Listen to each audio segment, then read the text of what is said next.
A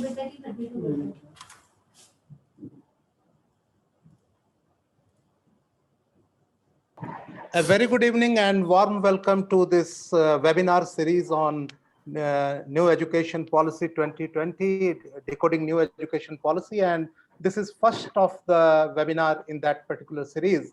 Earlier, we organized the webinar on 7th of September, and there we agreed that we should be taking the discussion forward by focusing on a specific agenda and specific issues, that how each of the dimensions are going to be affected by new education policy, which was introduced in July 2020. So a warm welcome. And this is a special occasion that today we are celebrating 36th anniversary of the IIHMR system and IIHMR University, which is a part of that. So a warm welcome to this program, and this has a special significance because of that also. I welcome all the distinguished guests to this webinar, which is being chaired by Professor Dr. Sdg4 ji, an eminent global scholar on public health and visionary institution builder. We have with us today Professor Dr. V.N. Rajshekharan Pillai, formerly Vice Chairman and Chairman of University Grants Commission, Vice Chancellor of Indira Gandhi National Open University, Vice Chancellor of many other universities, a renowned global scientist, visiting faculty in number of institutions in Europe, Germany, and Switzerland, and many other places, and a visionary leader. Thank you for joining us, sir. We have with us Mr. Puran Chand Pandey. Earlier, he was Chief Executive Officer of Dialogue of Civilization at Berlin, Executive Director of Global Compact Network India, and currently he is country representative of Climate Change USA. Thank you, Mr. Pandey, for joining. We have Professor Dr. Sanjay Jodhpe, a renowned leader in public health, needs no introduction, has served IIPH system for long, and currently Director of Indian Institute of Public Health, and he is leading number of initiatives, number of committees on public health involving international initiatives in Asia and worldwide. Thank you for joining us, sir. We have with us Professor Dr. W. Chand Babu Singh ji, Registrar of Manipur Central University. Dr. Chand Babu Singh has more than 2 decades of experience as a faculty in subject of management. He has initiated a number of projects in Asia and in SAARC countries, and he is serving Manipur Central University since 2007. Thank you for joining this. Thank you, sir. We also have Dr. Rajesh Tandon, who is founder of Participatory Research Initiative in Asia, and he's likely to join. I think he is having some technical issues. He would be joining with us in a minute or two. So now I come to the discussion, but before that, I would invite our dynamic president, Professor Dr. P.R. Sodani, to formally welcome the guest and invite the session chair to start the discussion.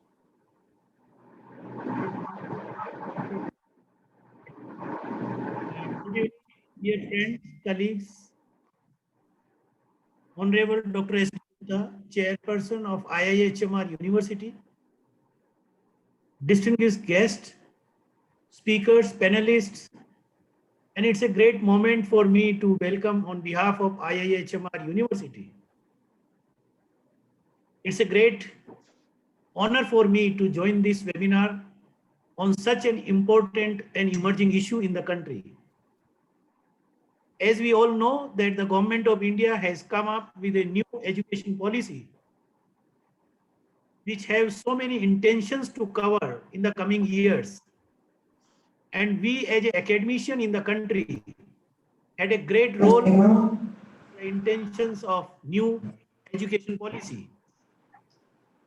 With this background, the IIHMR University, as one of the higher education institutions in the country, has taken a lead to dialogue the national education policy among the academicians and researchers and scientists and policymakers in the country. We have opened our dialogue on 7th of September with a webinar on transforming education system of India, where a high panel, high powered, get together on IIHMR banner, and we had a long lasting 2 to 3 hours discussion. Many points emerged in that seminar and webinar. One of the very interesting point emerged that this dialogue should not stop here. It should continue, and more dialogue and discussions among academicians come together on thematic issues of the national education policy. We have identified key thematic issues which exist there in the policy itself. One and foremost is the SDG. As we all know, that UN has sustainable development goals, and India is one of the signatory to the sustainable development goals. And naturally, education comes as one of the sustainable goals, and also the SDG has a long-lasting effect to the country's development and growth. When we come to the education, naturally the quality education is the keystone for growth and development of any society at any geography. If the quality of education is poor in the country, that will influence and affect the productivity and growth and development of the country. If the quality of education is very strong and very good, naturally we will be able to provide a good manpower to the country that will be so productive and that will be so engaging and also contributing to the national income of the country. That will naturally affect and influence the growth and development of the country. Since our new education policy, it has so many good things, so many pillars. They have come up with great ideas of access to education, quality education, affordable education. So there are many things in that document, and the government intends to achieve these in the coming years.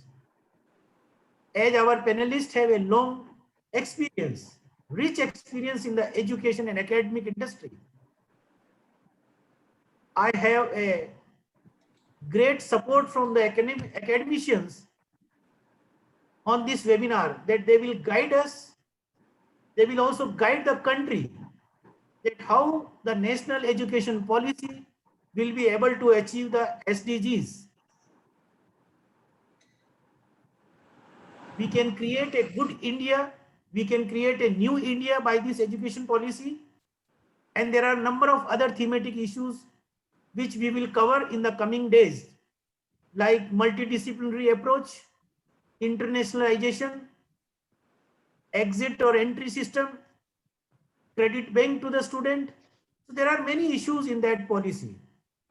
Naturally, one by one, we will take and also get along with the academicians and the policy makers or the development scientists of the country to look into in very detail, and also identifying what are the challenges we will face in the country, and how we can utilize the digital space in the country for this education space.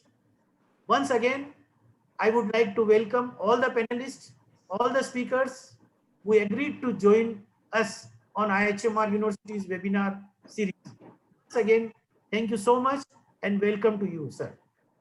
Over to Professor Tripathi ji. Thank you very much, Dr. Sodani, for your welcome and introduction to this webinar. Now I take this opportunity to invite our session chair, Professor Dr. SD Gupta, for the opening remarks. Thank you, Dr. Tripathi, for inviting me and asking me to chair this session. I really feel humbled with this very eminent galaxy of educationists.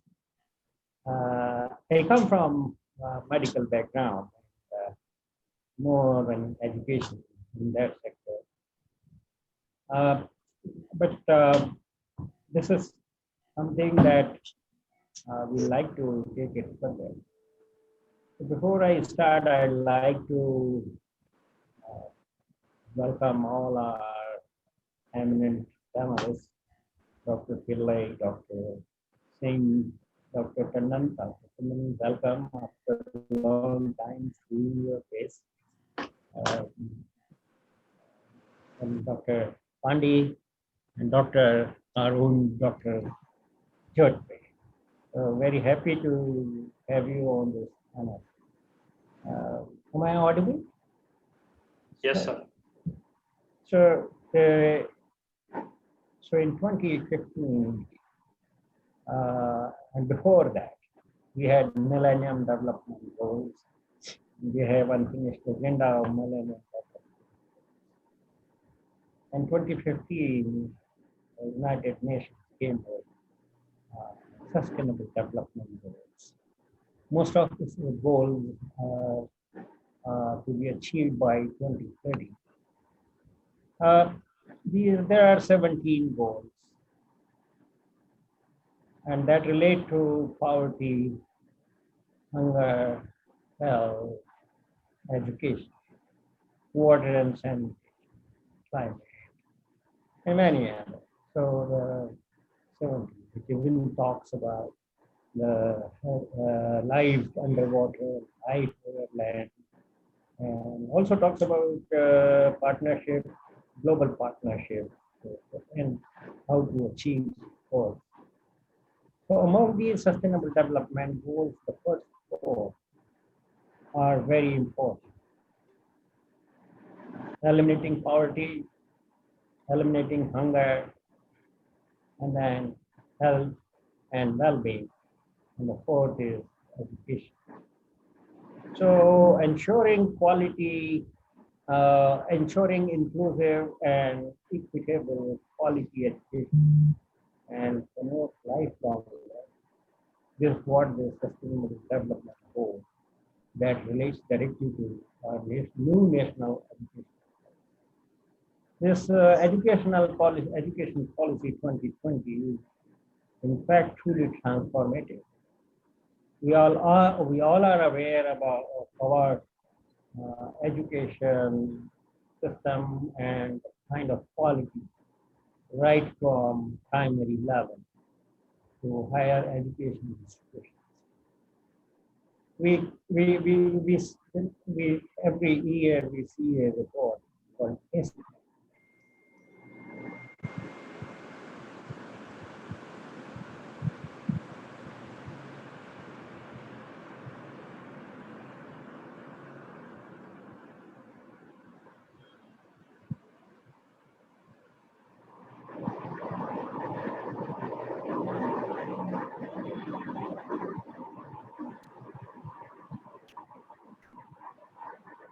The literacy levels used to be around 32-36%, and now it is over 70%. And particularly women literacy has really gone up.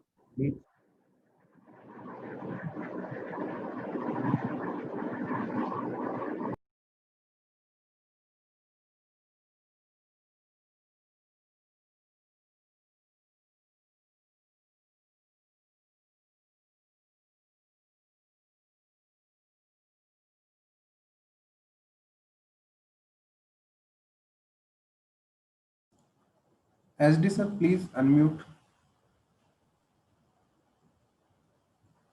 Or right from the beginning it was. So am I audible? Yeah. Yes, sir. So did I break somewhere? Just for 30 seconds. Okay. So we all are aware that we expanded hugely in India, the education part, the primary education and secondary education, and then higher education as well, and vocational education. But what happened with that, we lost sight of quality of education. So what the higher education institutions where we all were got the raw product which was beyond repair. the product we were getting from primary and secondary education, because of the quality of education at that point of education was not that great. So the raw material that we got in higher education institution, it was something that it was very difficult to transform. And as we see today, almost half the higher education institutions in management and engineering and technology were opted to close down because if you don't have quality of education, the main stakeholder, the main customer, that is our student, would not come to you, and finally you will have to close your shop. So almost 50% of the institution, and Dr. Pillai has been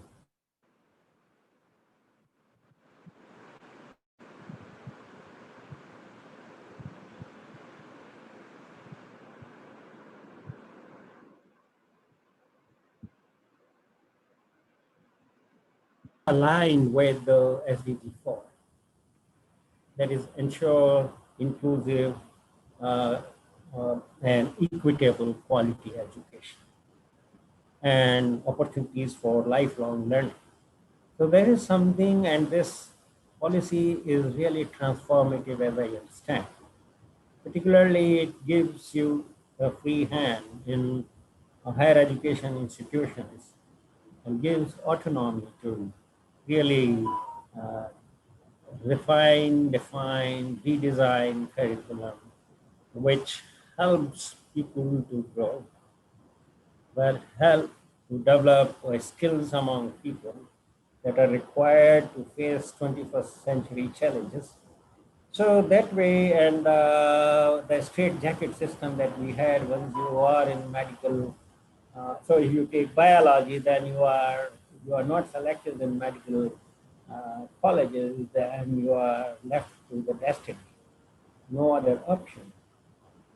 But now that helps the young generation to choose and walk out literally and get into, it's back to school kind of stuff that has occurred.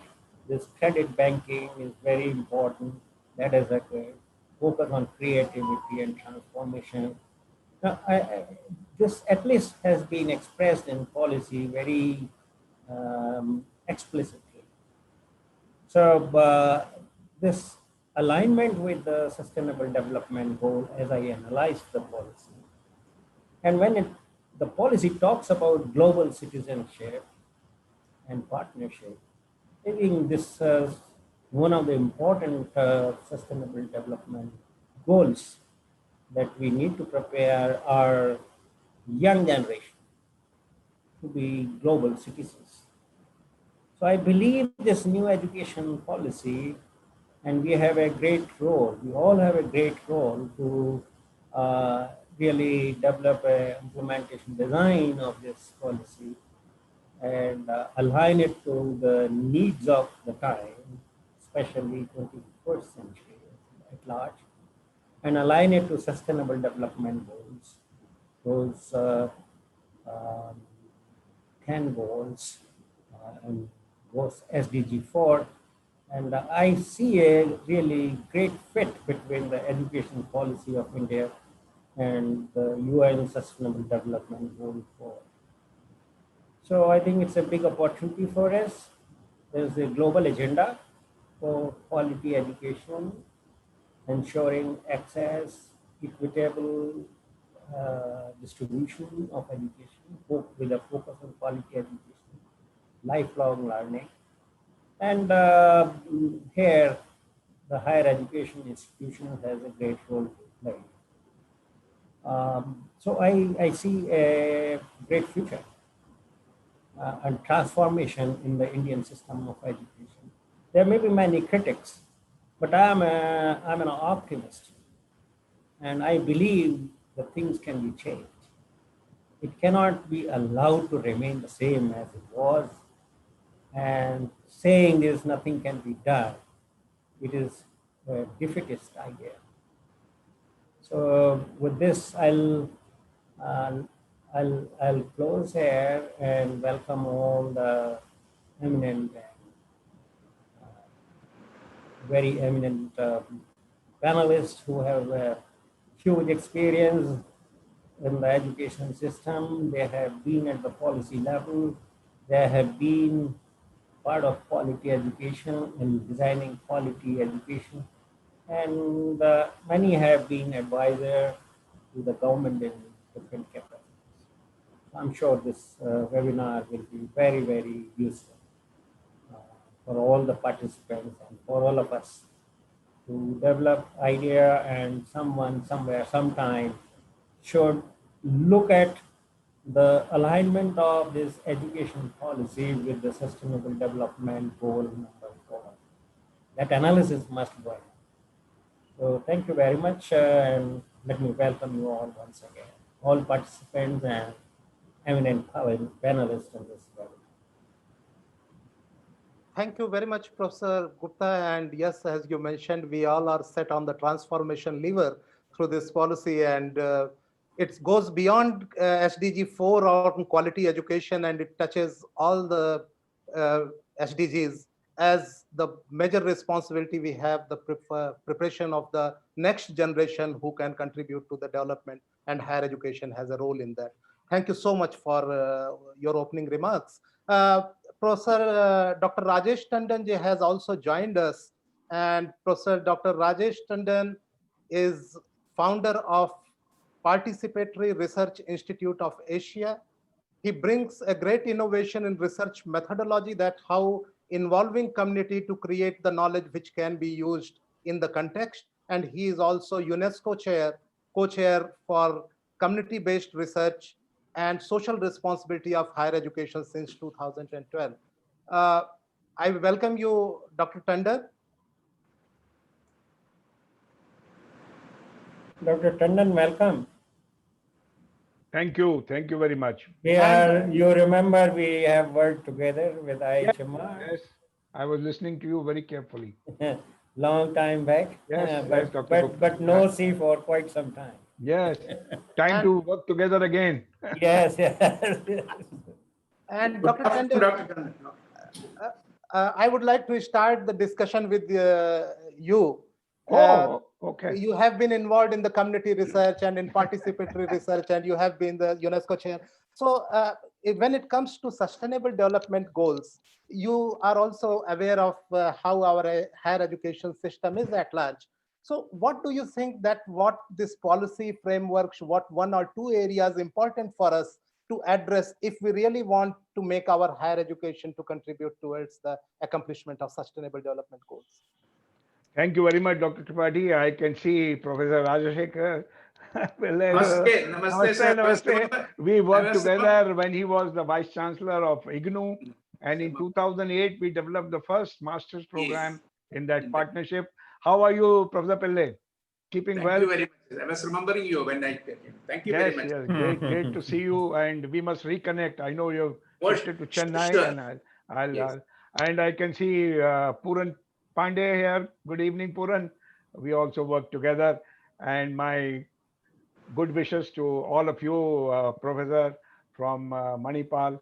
And so let me because time is short, I did prepare a PPT. I'm gonna see if I can run it through so that I highlight the link between the new education policy and SDGs and illustrate, as Professor Tripathi said, 2 or 3 areas where immediate action is possible, and particularly for universities like IIHMR. Now, let me see if I can introduce this and successfully. These technologies sometimes work, sometimes don't. Yes.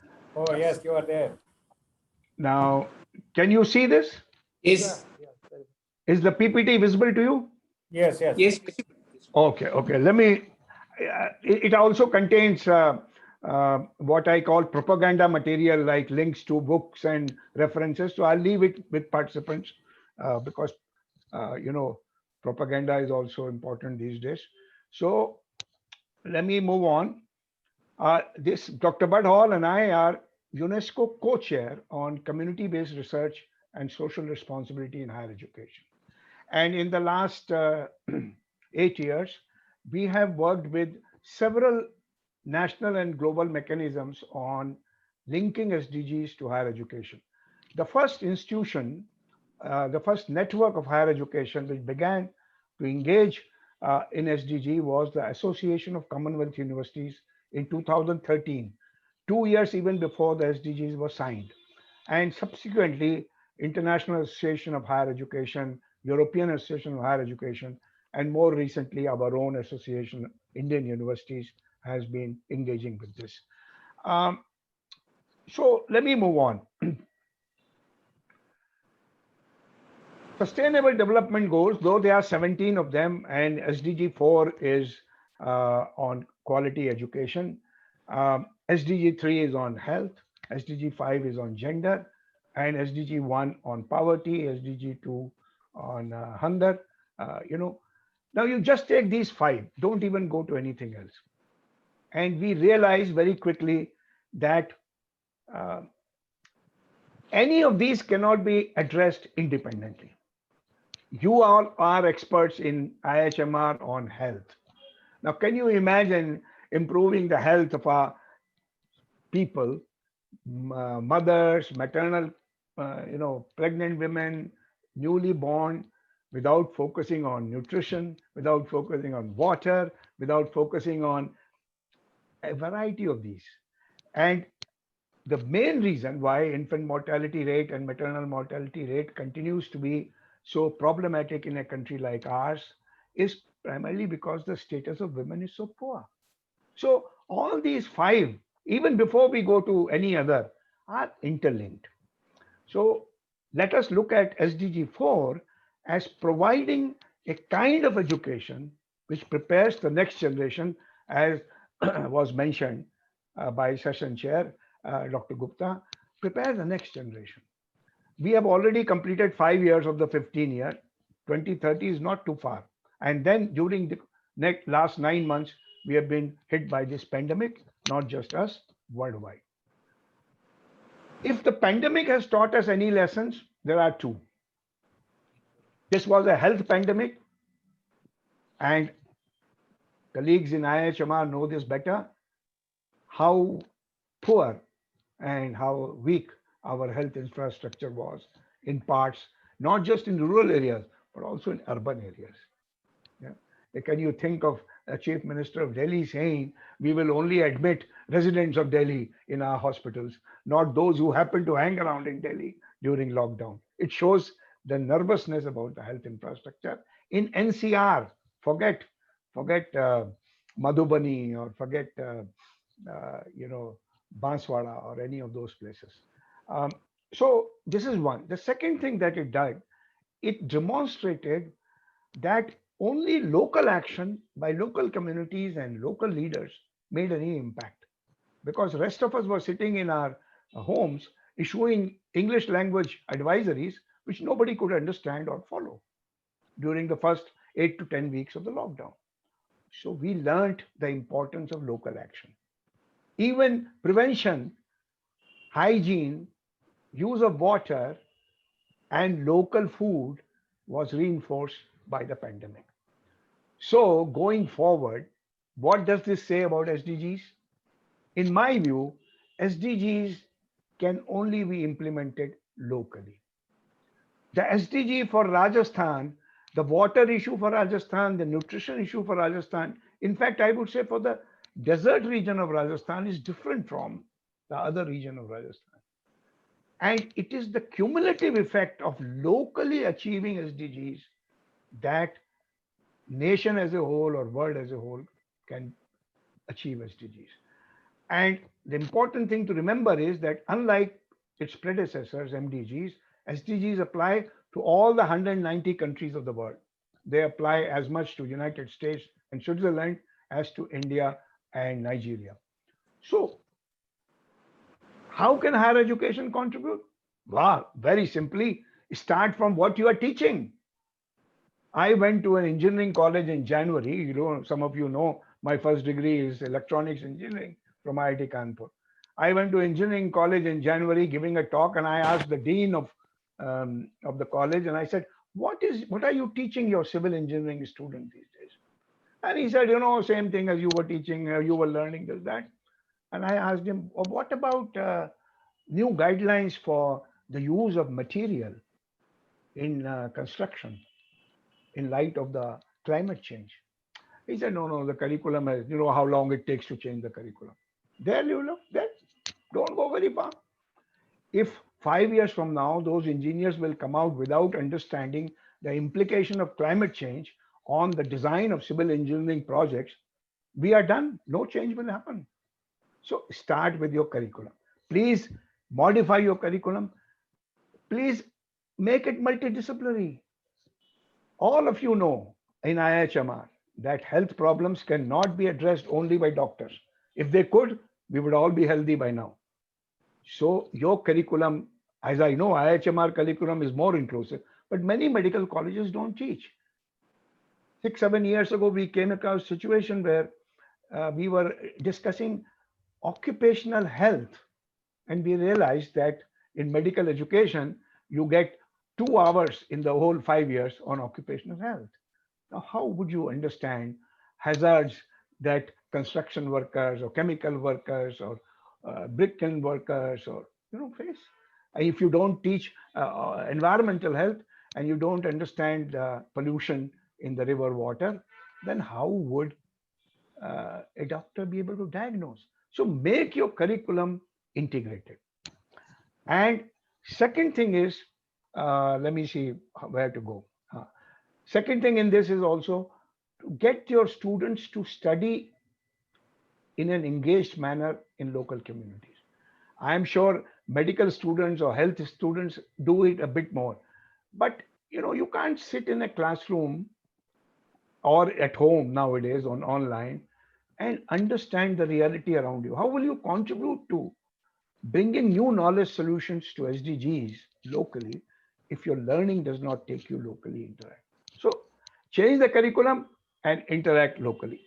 Now, mercifully, prior to the new education policy, and I'm delighted that the new education policy has lifted many ideas from this policy that I was a part of contributing to, made by University Grants Commission 2019. Fostering social responsibility and community engagement in higher education. Linking, therefore, what is the concept? That you can be socially responsible if you learn, teach in an engaged fashion. Your social responsibility is not to go to a poor man's house and clean his floor. That he can do. You bring your expertise, interact with his condition and context, and generate solutions which will improve his situation. So I've given you the link. I'll encourage all of you who are listening to this to go and see this policy. This policy has recently been reviewed, and a more, sort of a better connected to the new education policy is coming out in a couple of weeks. So the third part that is important to keep in mind is that we are not alone. We are not alone. We are talking about, finding knowledge solutions and using knowledge in an open way. Of course, everybody wants to make money from knowledge, but knowledge economy is the cause for global inequality. A bunch of people sitting in Silicon Valley are controlling our lives and our thinking. But local knowledge, communities knowledge, practical solutions for our country can only be found in interaction with local knowledge. The pandemic showed, we all returned to organic food, homemade cooking. We love our grandmother's cooking. We've forgotten about momos. Can't order momos. Forget momos. Even Loki tastes much better nowadays. The pandemic has given good beating to us to return to what we should value and what we should occasionally taste. There's a difference. In Europe and in many parts of the world, responsible research and innovation is emerging as a theme which limits the role of science in responsible societal context. UNESCO has a set of recommendations for responsible research and responsible researchers. Again, the pandemic and the health field people know how much confusion exists on what is happening to infection rate, recovery rate, fatality rate, this rate, that rate, etc., etc. Why? Because sometimes researchers are subjected to political modification. Data is massaged, which is not the way science is conducted or should be conducted. I want to bring to your notice the issue of linking research, what we call community-based research, to finding local solutions. Much of our research training happens in the classroom or in the labs. If you are a chemistry student or you are a student of health, go and look at the quality of water in nearby villages or nearby slums. It doesn't matter. Sometimes the slum water is worse than the village. And learn from your practical engagement. Secondly, find out how people solve their problems, because it is our academic knowledge and local community knowledge, when they integrate, when they interact, then we find good solutions for local priorities. And sustainable development goals, as I mentioned earlier, must be addressed locally and must be approached in a holistic manner. You cannot address health without looking at poverty, nutrition, water, education, and gender status. All are interlinked. So a socially responsible higher education is one which integrates its teaching and research to multidisciplinary, locally integrated approaches to both teaching and learning and to research and producing knowledge.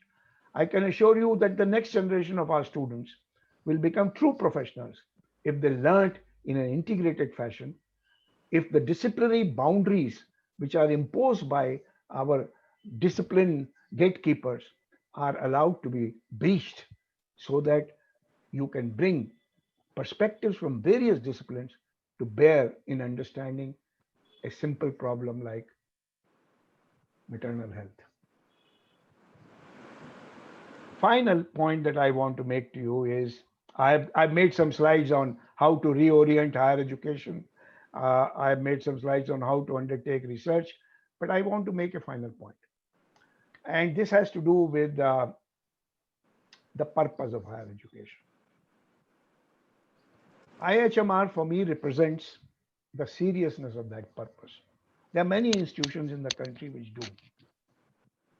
But in the last 20 years or so, there has been an attempt to treat, by certain economists, an attempt to treat investment in higher education as private good, not public good. So private good means you pay for it privately. I think it is going to be a mistake if we don't invest public resources in all education. There is no country in Europe or in North America where K to 12 education is not publicly funded entirely. And increasingly, investment in higher education is also seen as an investment in contributing to public purpose. 2-3 days ago, we had Mahatma Gandhi's 151st birthday.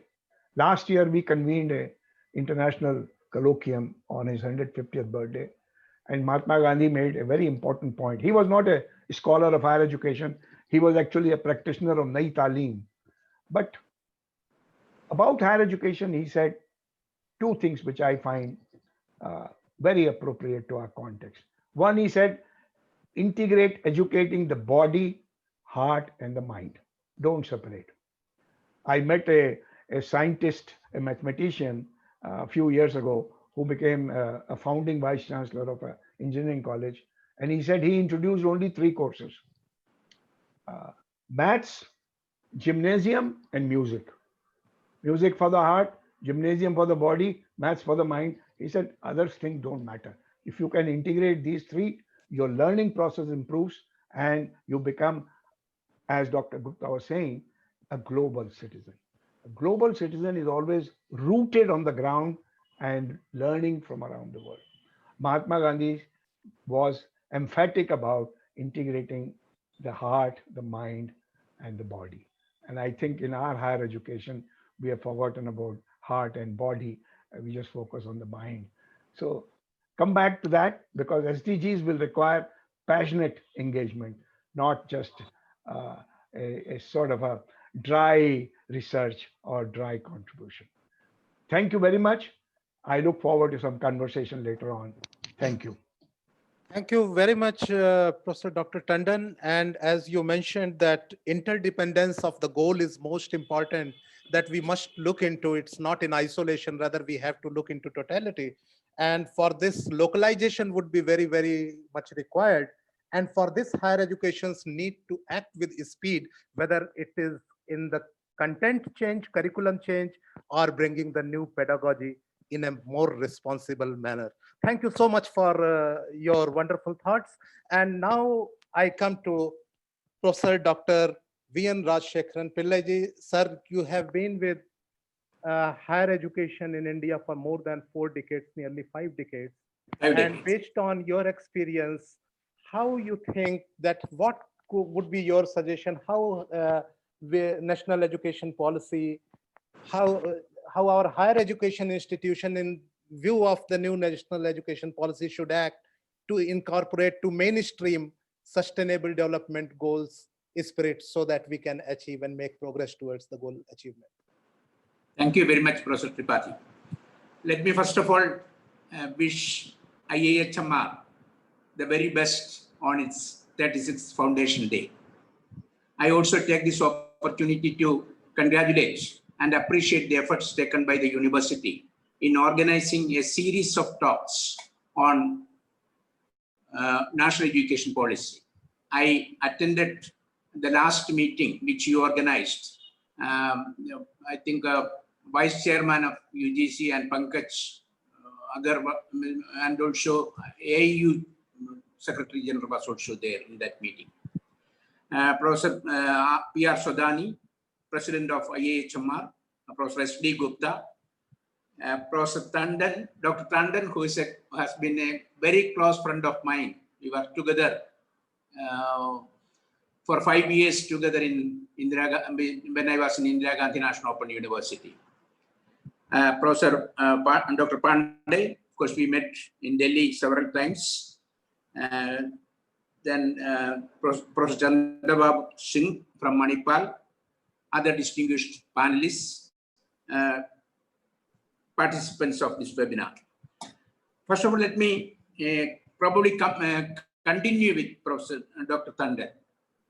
He was mentioning about the overall importance of education and its context and its contribution and its potential contribution and to the achievement of the Sustainable Development Goals.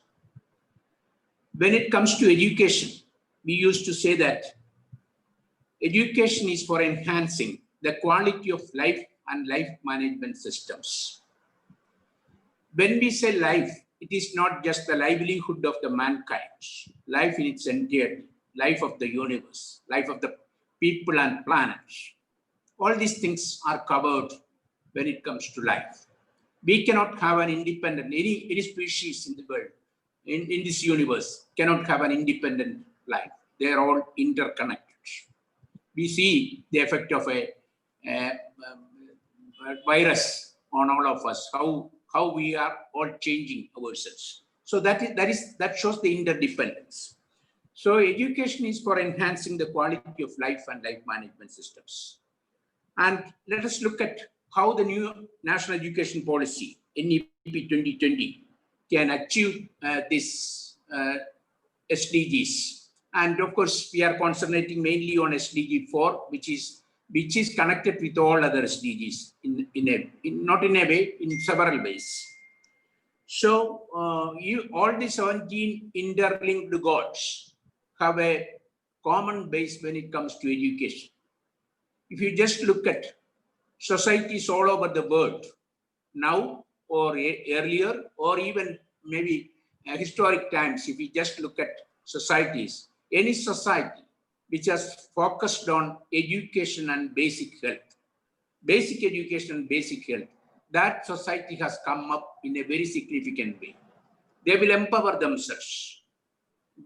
We can see examples of different SDG achievements within our state itself. Within our country itself, we have different levels of SDG achievements from 70 to, of course, 56, 55, like that.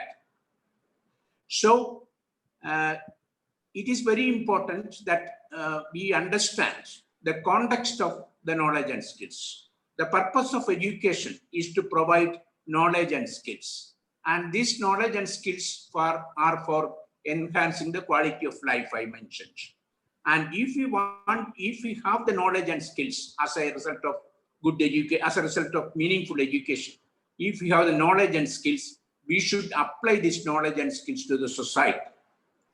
And only then this knowledge and skills will find meaningful application.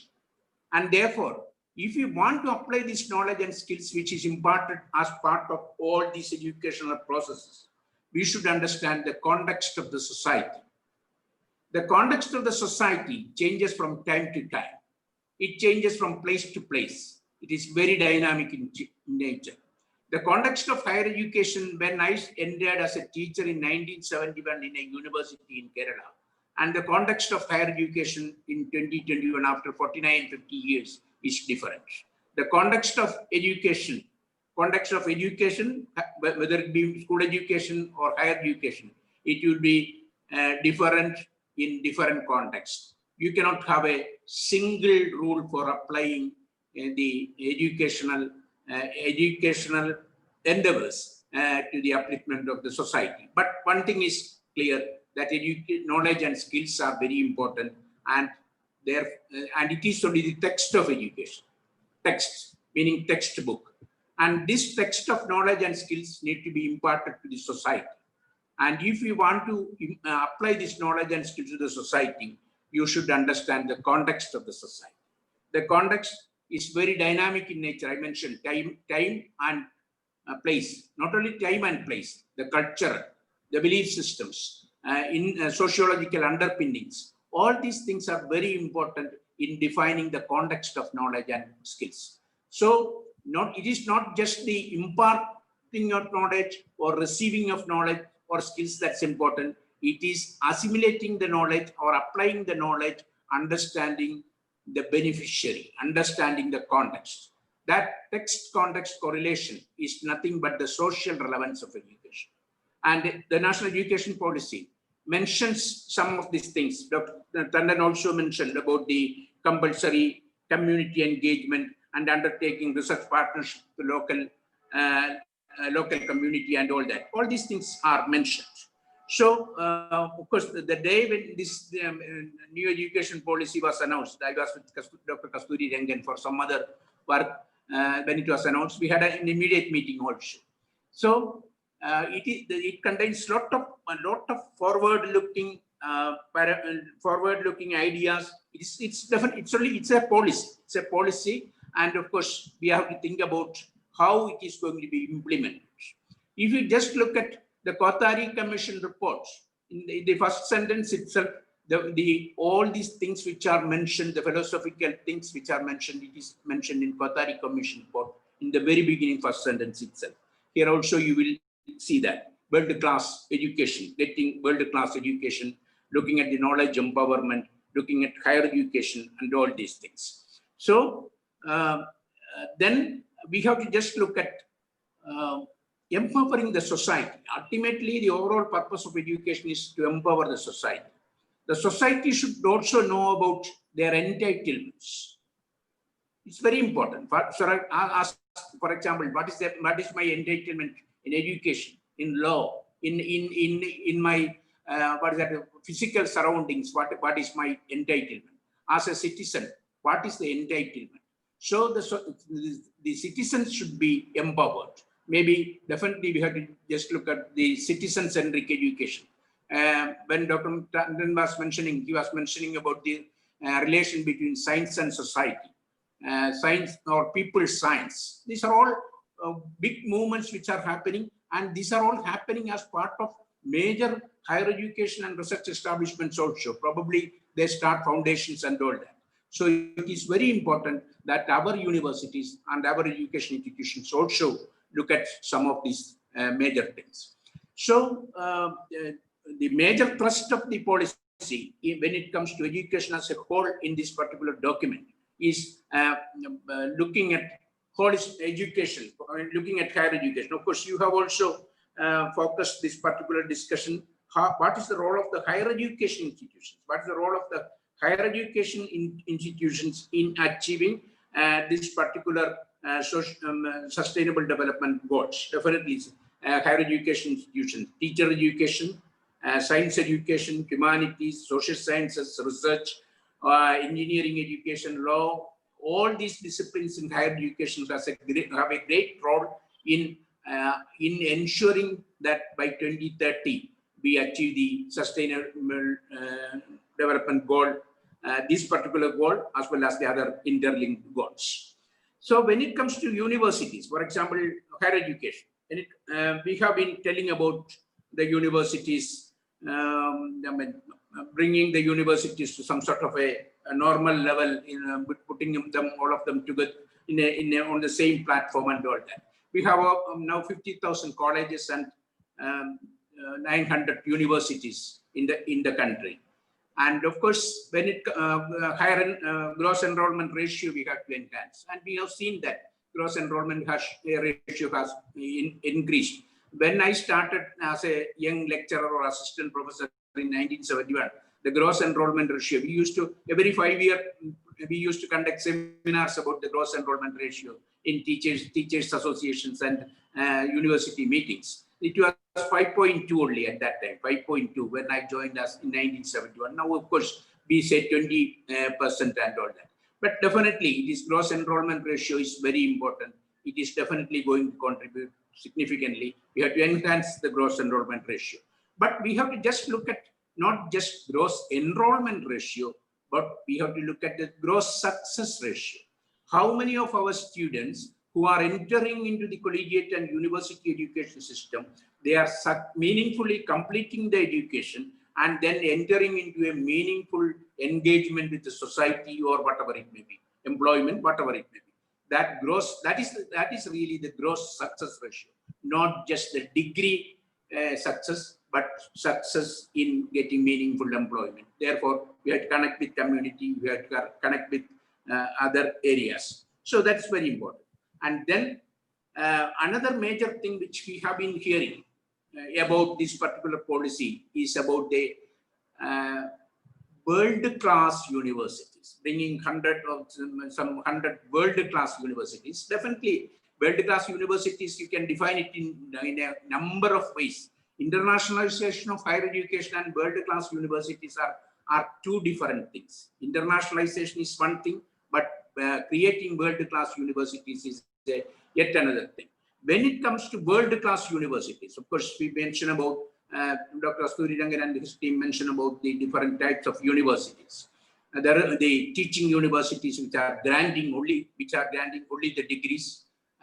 Then certain universities with teaching and research, and then there are research universities. These are the three categories which he is mentioned.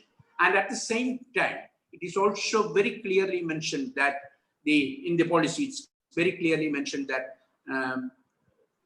teaching and research should go together. Then only real teaching and real research will happen. They are complementary, and therefore teaching and research should go together. And when it comes to teaching and when it comes to that policy, it's very important. We have to look at maybe radical transformations, radical considerations of our what is that, labeling of research institutions, labeling of universities into such categories. Of course, we just look at now, of course, everybody is worried about the Times ranking or 500 top universities in the world and all these things. We have only one or two in the Institute of Science like these things. And then why? What are the characteristics of these world-class universities? They have the teaching and research, the excellence in teaching and research. That is the characteristic of a world-class university.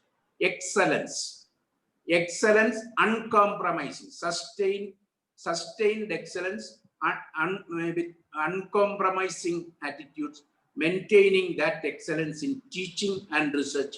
That is the characteristic of a world-class university. And if we want to retain excellence in teaching and research, the complete freedom, autonomy to institutions is very important. Of course, that is one thing which is mentioned in institution. All in universities will be taken out of the clutches of the political interference. All these things are mentioned. Let us hope that some of these things will happen. It will happen also. So we have, if we want to see that institutions excel in teaching and research, any kind of political interference or administrative governmental interference in education institutions have to be stopped. No doubt about it. Whether it is happening, such things are happening in India, yes, there are institutions, such things are happening. For example, now there are, look at the structures of institutions like Indian Institute of Science, IISERs, IITs and all that. They are governed by a body. Of course, government has some role, but they are completely governed by a body who is consisting of only academics and researchers and top-class industrial researchers and all that. They're all their boards, all their governing boards are like. Universities are not like that as of now. Even central universities are not like. So we have to just look at the, taking away from the clutches of the political administration, the governance of the university system. So in order to promote excellence in teaching and research, we have to definitely look at the regulatory authorities. When I say regulatory authorities, of course, University Grants Commission is the apex body now, and there are, of course, now another body which is more covering, more broader, is being planned, and that should also be facilitating. When it comes to autonomy, it is not just the autonomy of a university or autonomous college. It is the autonomy of the teacher in the classroom that is being translated into excellence in teaching and research. Only when the teacher who teaches in the classroom, he or she has the right kind of freedom to teach in the right way, then only the real autonomy will prevail. The syllabus, curriculum, all these things are only framework, very, very loose framework for a teacher. For example, even if there is something patently wrong in a syllabus or curriculum, if I am a teacher, if I know the subjects which I am teaching, I can teach them in the right perspective, and I can ensure that my students who are learning that subject they will come up in a very, very significant way. They will come up. So ultimately, the autonomy should percolate down to the teacher who is teaching in the classroom. This we have been seeing. For example, look at all institutions. You name any world-class institution. You know, I don't want to repeat the names of world-class universities. You just find out that they are all known by very eminent teachers. For example, a department of such and such will be known by one or two significant teachers and who are doing research in that institution. Several institutions, they are known by their teachers. And it is that community of teachers who are also researchers. They are making the university. They are making it world class. They are, and from this world class, they are the knowledge power emerges, economic power emerges. That is precisely what we are seeing. So when it comes to the structuring of the higher education system to achieve such excellence, we have to think of one or two things. I mentioned about teaching and research. For example, about 50,000 colleges and 900 universities, and universities have university departments. What is happening? Because I have been in the teaching and education system in the government and now, of course, in the private sector for the last 50 years, exactly 50 years, since 1971. So I have seen that so earlier we had university departments of teaching and research. They had only research at that time, university departments. Only the undergraduate colleges teach undergraduate courses. Later, postgraduate departments, they also started teaching postgraduate courses and research. And if you just look at funding, overall funding, total funding, whether it's private, public, everything. If you just look at funding, you can see that 90% of the research funding goes to 5% of the institutions in the country. 90% of the research funding goes to 5% of the research institutions in the country. And 95% of undergraduate teaching is happening in the colleges in the country. And in the colleges, they are teaching first-year undergraduate students right from immediately after school. And this, of course, we have been advocating. Some changes have been made. Now, just like IIT, IIHMR and all that, such systems should prevail in universities also. But if you just look at world-class universities, you will see that the senior-most teacher, who is maybe having a Nobel, have been awarded with a Nobel Prize or a fellow of the Royal Society, he or she will have the maximum number of first-year undergraduate classes. First-year undergraduate classes, they will have maximum number. Here, what is happening? Those who are top in the research, top in getting the funds and all that, they do not have any opportunity even to meet the undergraduate students who are 95% in the colleges. So this is a paradox. 95% of the undergraduate education is happening in the colleges, and 5 to 10% of postgraduate teaching and research is happening in the university departments, and the funding is totally reverse. This has to change. Then not only when, for example, a first-year undergraduate students coming from the school to the college, when he or she sees that an eminent Nobel laureate coming to the class and teaching the classes, this can make a lot of difference. Such institutions, this is the pattern of universities all over the world. World-class universities are characterized by attracting the bright young minds right from school because of this talent pool in the university. And our colleges should also be transformed. Maybe majority of our colleges should also be transformed to that level. It is possible. Kasturi Rangan recommends that particular thing. But we have to find out the ground realities. I mentioned 50,000 colleges. Out of 50,000 colleges, 20% of these colleges do not have even 100 students or 1-2 teachers. 20%. So how to transform them? So we have to just look at structures. So I sincerely believe that it's a great policy. Lot of things can be done. Education for all can be achieved. Teacher education can be empowered. But as Professor M.S. Valyathan used to say, he used to say about policies and all that. We know the problems. We know the solutions. We also know if we apply the solutions, the systems will improve. But when we start implementing, doing some things, somebody will pull you down so that things will not happen. So there has to be institutions like the private institution, IIHMR and other institutions. They should look at the good things which are recommended in these things, in these policy documents, and try to implement them and show the success stories to the society. And that is the way we have to implement the national education policy. I am an incorrigible optimist. I sincerely believe that things will improve, but we have a lot of things to do. Thank you very much. Thank you very much, Professor Dr. Pillai, and it was wonderful. Like you highlighted about the social relevance of research and teaching, and also the excellence in teaching and research as a co-creation process. And I'm happy to share that IIHMR model is based on that teaching and research co-creation.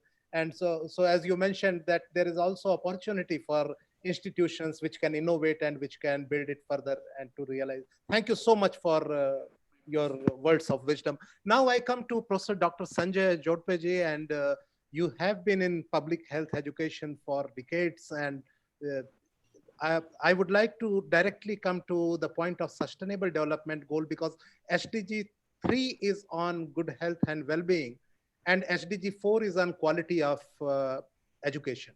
So how do you see the interrelationship between the good health and well-being and role of higher education into that? How it can be a facilitator, as also mentioned by the previous speakers, that higher education has to move beyond goal 4 and it has to be catalyst and facilitator for accomplishing the rest of the goals.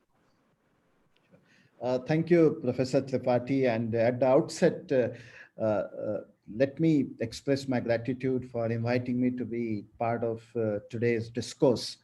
And I would also like to congratulate IIHMR University and stellar leadership provided by Professor Gupta. And because today is the Foundation Day celebrations, it's more than 3 decades extraordinary and exemplary contribution in advancing the agenda of public health and health management. So must be complimented. What you asked me is to decipher the linkage between SDG4 and SDG3, which is extremely important and critical. And if you look at the national education policy, that's a new one. It clearly outlined actually and very much aligned with the Sustainable Development Goals. And I see this policy as an instrument for advancing sustainable development agenda for the country, and SDG4 in particular, but it's clear-cut linkages with SDG3 also. We need to understand, and I was very carefully listening to 2 speakers who spoke before me, and both actually mentioned about that linkages between various sustainable development goals. You cannot look at SDGs in isolation. All these 17 goals are very much linked up with. And if we try to advance the agenda for one goal, it will automatically actually contribute in enhancing the contribution for another goal. But in particular, that what you asked me to do, where you talk about SDG4, it's related to the quality education, and SDG3, which is a health and well-being, is a clear-cut relationship. There's a bi-directional relationship in both these important goals. Because we all understand in health, the contribution of education in enhancing health. The literacy status of mothers and empowerment of women in the country has really contributed to reduction in infant mortality ratio or maternal mortality ratio, advancing disease surveillance, and so on. And therefore, you would also see the relationship between advancing SDG3 also for that matter, because if you have a healthy country, it would also contribute to the SDG4. So I would see that there is a bi-directional relationship and which must be appreciated.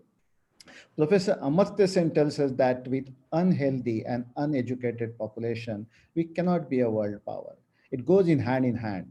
For any nation, for a development agenda is concerned, it must focus on 2 important pillars, education and health, and that is very much reflected. If you look at the India story, and if you look at from the perspective of a demographic dividend, we are amazingly young nation. The average age of Indian population is 29 years. Our 65% of Indian population is less than 35 years of age. 50% of Indian population is less than 25 years of age.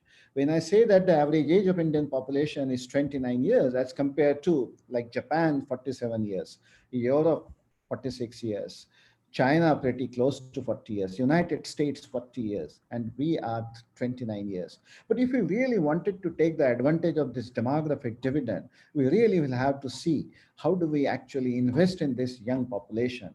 And that investment comes from the perspective of education and health, because we need educated and healthy population to contribute to. But how do we actually advance the agenda of health? We need to understand the broad health systems framework, because health systems is the critical in advancing the health outcomes and ensuring the equity in the context of the health. And if we look at the broader framework of the health systems, we generally talk about the health financing, health services, then human resources for health, the supply chain management in the context of drugs and vaccine, then you have information systems, and then leadership and governance. But if you look at these 6 building blocks, where a critical one is human resources for health.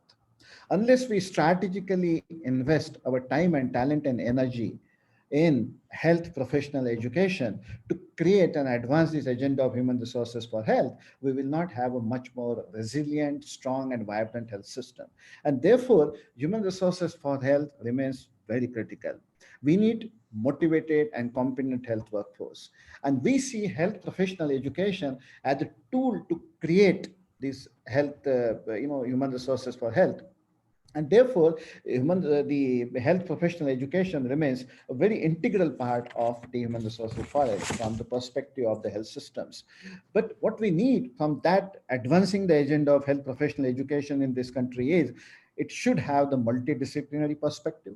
It should adapt for the systems approach. It should have the linkages between education and the job market, and very much are the hallmark of the current initiative that is reflected as a part of the new education policy. But what we will have to see is that how do we implement this? Because the implementation challenges, which are earlier also outlined by the earlier speakers, are very important. Will require groundbreaking reforms in the country. Our health professional education, unfortunately, had not kept the pace with the 21st century challenges. Some of them in the context of education. For health professional education, we have fragmented, outdated, and static curricula. We have mismatch between the education and work competencies, which are critical and important for us to understand. Poor teamwork is very much reflected. We have a very narrow technical focus without broader contextual understanding in the context of the health professional education. And therefore, we are producing ill-equipped graduates. So that needs to be looked at. And therefore, what we would require is when we look at the new education policy, we'll have to contextualize that to redesigning new institutional and instructional reforms for the health professional education in this country, for which, like, for example, emphasis on competency-driven curriculum remains important. Then promoting interprofessional and transprofessional education also is a hallmark of that. But we'll have to also bring a focus on transformative learning. We'll have to move from informative learning to formative learning, and from formative learning to the transformative learning. Because the informative learning is a transfer of knowledge and skills, but we'll have to bring that socialization of values and ethics, which is critical for formative learning. But finally, which is more important, is that we create the change agents, and therefore the transformative learning is important. Because we all understand that informative learning will create experts. Formative learning will go step forward to create professionals. But we really need to create change agents in the context of health professional education if we really wanted to bring in the health scenario in the country. And for that, transformative learning is important. And therefore, I always feel that at both the level, at institutional and instructional reforms, which are critical for transformative and interdependent education. But because when we talk about 21st century education, we generally talk about 4 E's. And that has been mentioned by even Professor Gupta also earlier: expansion, equity, excellence, and employability. And when you talk about SDG3 and we talk about the human resources for health and health professional education, we will have to focus on that, how we expand health professional education in India. How do we bring actually equity as a hallmark of the health professional education in India? How do we actually create an excellent institutions in India and ensure that employability for our graduates that we produce? Because we all understand, and our rankings and earlier speakers also mentioned about it, that we have very few good institutions which are islands of excellence floating on a sea of mediocrity in India. And that needs to be reflected when we talk about preparing our graduates for the 21st century. Because we have to prepare the students for the jobs even today which don't exist in India or globally for that matter. And we have to prepare our students for their future and not for our past. And in that context, we will have to see that how do we enhance our health professional education to respond to the health system's contribution.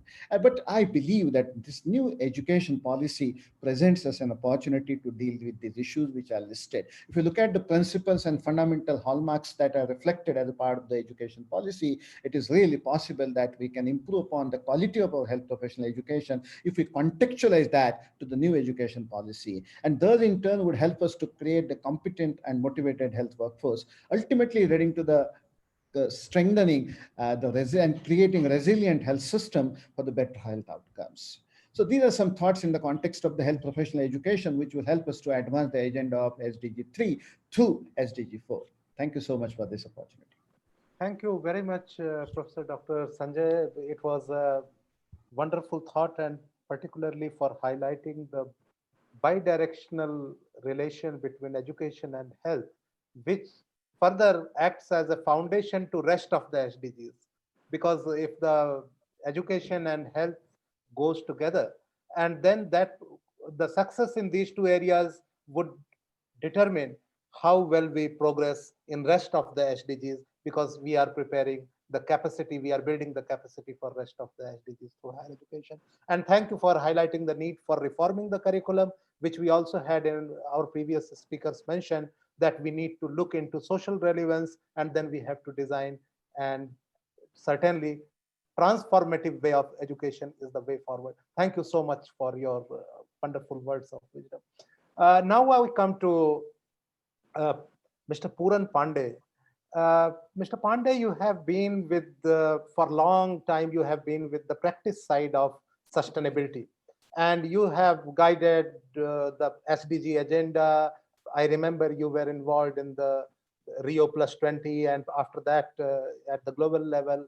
So how do you see that in addition to SDG4, how higher education can prepare, and what could be the role of higher education in addition to teaching, research, which can help accomplishing a rest of the SDGs in a better way? Although we will be trying to accomplish SDG4, and that's one of the direct indicator where we are working. But what could be the other areas? I would request your thoughts on that.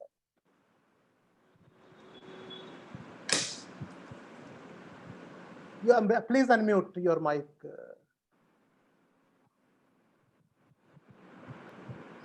Thank you. Thank you very much indeed. And I'm really thankful to be invited to this very useful, important, and opportune webinar discussion where we have some of the finest minds.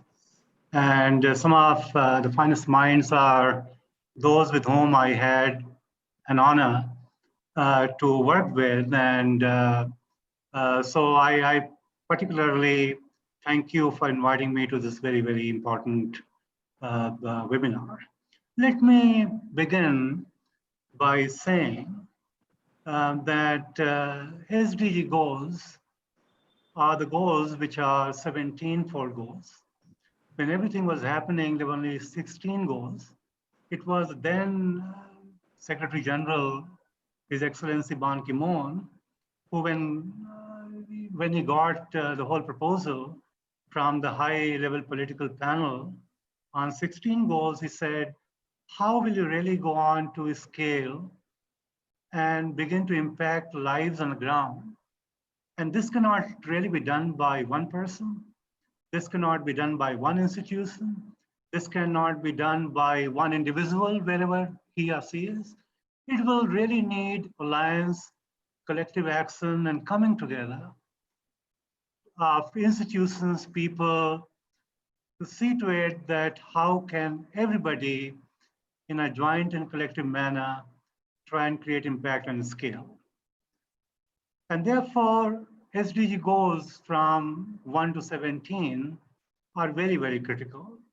And since I am also a student of history, I will very quickly like to step back and go back to the year 2000. 2000 was the year when MDGs came up. And these MDGs were 8-fold goals. And goal number 2 was all about activating and ensuring that every boy and girl alike would get primary education from 2000 to 2015 before we would come to something else. Of course, nobody knew at that particular point in time what really lies in the womb of time beyond 2015.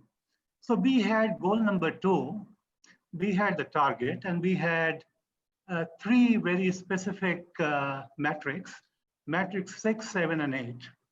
And when we really looked around, what did India do on the goal number 2 of MDG? We had the final report, which was done by Ministry of Statistics and Program Implementation, which came out in 2017, which among everything else said, on this goal number 2, we are still in progress. It is work in progress. So what really happened was that India, as a country which had roughly about 225 million children in the school, we could not really achieve what we had committed to the world, that we would like to ensure that every boy and girl alike will get primary education. And if you really take this whole idea and go back to 1986, when we had the last education policy, 86, 2000, and then of course there was a time in 1992 when we modified 1986 policy a little bit. Of course, it was a little bit of modification, but not much. And then in 2009, we came up with a landmark act on universal education. And that also happened because you will all recall, I was the one behind Teach India campaign, which was done not by one particular entity, but we had UN, we had NGOs, we had academic institutions, we had private sector, which later on put a lot of pressure on the government to come out with a plan and, of course, an act which would embody legal underpinning for all children, both boys and girls, to be ensured that they have universal primary education. But nonetheless, by the time we came to 2015, work on achieving goal number 2 of MDGs were still in progress. So goal number 2, from a very micro perspective of ensuring that every boy and girl gets primary education, we came to the goal number 4, and subsequent goal, which now is called as Sustainable Development Goals. Now we are talking about inclusive, equitable goal, and also ensuring that we try and provide lifelong opportunity for learning to children. So from goal number 2 of MDG to goal number 4 of SDG, and SDGs are ratified goals. All 193 countries, which are the members of the UN General Assembly, have ratified their commitment to 17 goals. And they also need to put together an evaluation report once every 5 years and give it out to the UN, which means being transparent, being open, and being held to account in terms of what a particular country is doing with regard to various goals. While I say this, which is aligned with goal 2 of MDG and goal 4 of SDG, I must say, like every other panelist, that every goal is interdependent. We cannot see one goal in isolation from any other goal. And therefore, I would go a step further and say that if you were to really lay out these 17 goals on your table and try and apply some wisdom, you will figure out that each one of these 17-fold goals fall into 3 buckets. Bucket 1, societal bucket, where we all belong to, we are born in a family, we have neighborhood, we create a community, we go into the society, and slowly and gradually we evolve. The second one is economic bucket. If these goals cannot put more income, more money, no matter how altruistic we sound in front of everybody, but if we can't really put more money, which is more disposable income in economic terms in the hands of the people, none of these goals are going to be any better. So we have the second bucket of economy. The third one is of environment. And environment is something which is very, very important, because if we do everything and we can't really take care of our immediate surrounding, and COVID-19 has given all of us enough work to do, then everything else is going to go away. And these 3 buckets have to be supported by science, by technology, by sense of purpose, ethics, value. And in that, I think, in addition to the role which the sovereign governments have to play, the role of academic institutions are very, very important. We cannot really think of achieving these goals unless we involve our academic institutions from the day one, from the grassroots, at the state level, at district level, regional level, state level, and then everything else comes to national level. And then these national agendas, and SDGs are global agenda, which is also called as universal agenda. So every national goals and achievements have got to align in terms of seeing for ourselves what is it which we have really collectively been able to achieve on the ground. And why I said academic institutions, Professor Pillai said it so well. We have in India roughly about 300 million children in about 2 million schools out of 600 million youth population that we have. And if we take another forward view, we have roughly about 900 universities in India of all kinds and varieties and types, where we have more than 900 colleges, and 90,000 colleges, and we have roughly about 40 million youth going and studying in those colleges and universities.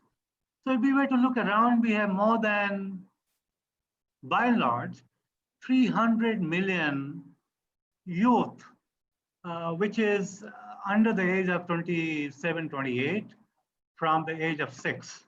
So from the age of 6 to 25, 26, we have got roughly about 300 million youth. And Secretary General, His Excellency Guterres, also took an initiative of late where he conducted a survey on behalf of the UN among the youth around the world. And I must tell that Asia Pacific was in the front and South Asia was in the top, where the youth said that we want a world beyond 2030, a world which is more inclusive, which is more prosperous, where academic institutions have to play better and larger role in order to aggregate the learning, the lessons, rolling things out on the ground and seeing to it as to how can everything else be moved in terms of operationalizing systems and processes and tools. So what we now have, national education policy, which is nothing but a very serious response to India's commitment to 2030. If you were to really look at this document, which is 65 pages document, you'll find SDGs directly and indirectly mentioned at 46 places in NEP 2020. And the first para begins by saying education is at the heart of prosperity. And then it talks about everything else. So I can very vividly see the response of the government of India in form of NEP 2020 to what the government envisions to do on the ground in terms of changing the whole paradigm, which is not only economic, which is not only social, which is not only environmental, but something which is a very, very harmonious amalgamation of these three buckets, which has now got to be addressed in a variety of ways. And I can tell you, this education policy talks at one place where Dr. Tandon was very eloquent, and he said it so well, that unless we understand the value of ethics, because we all know we went to schools and colleges and universities, both in India and abroad, our experience was very, very different in terms of where we went, what we learned, teachers who came and taught us, and what was the kind of final outcome. And the second purpose, which this particular policy very well enunciates, is all about the sense of public purpose in whatever we do. So I think if we were to combine, in addition to how the government is really going to go around spend more money. We have 3% of GDP on the education. We will have to triple it in case we were to multiply the whole impact on ground for people. But nonetheless, if we were to really analyze this whole policy and look at this policy through the prism of sustainable development goals, I can only say beyond doubt that we need to do the following three things, and then I close. The first thing that we need to do is to bring everybody together. We need UN. Within UN, we have systems and sister institutions, right from academic impact to global compact to UNDP to several initiatives of Secretary General, for instance, Education for All, which I led when I was heading Global Compact in 2012. So this is the one thing. We need to build alliances. We need to do it collectively. We need to apply our own minds. We need to really see to it that we operationalize the whole thing on ground. Goals are global, but our business has got to be local. It's a global agenda, and we cannot really separate academic institutions from what UN is doing, not only to come together and do something, but more importantly, to see to it that we're not really going to duplicate each other. First. The second one is that I'm very concerned about the resources being spent on these goals, the goal of primary education, tertiary education, higher education. And we are spending about 3% of our GDP currently on achieving the outcomes of our educational systems. We all know we are second only to China in terms of the education, both the school education and university education. So we have to really see to it that if we were to really achieve things in a very solid way, in a very impactful manner, we really need to consider in terms of opening or loosening our purse, which means the treasury purse of the government. So we will really need to spend more money, which will also mean creating better infrastructure, training teachers, experimenting within society. And I'm very happy to say that at one place, this policy says that we need to really take care of the community and involve community to the level of seeing to it that we have Anganwadis getting involved into it. We have every literate person of the community acting as a volunteer. Somebody was asking a question, how can we really involve community in order to operationalize many of the good things which this particular policy framework has. So we have to really spend more money, bring community around, and see to it that we create more impact on ground, and that the grounded impact is really going to unleash economic power to people.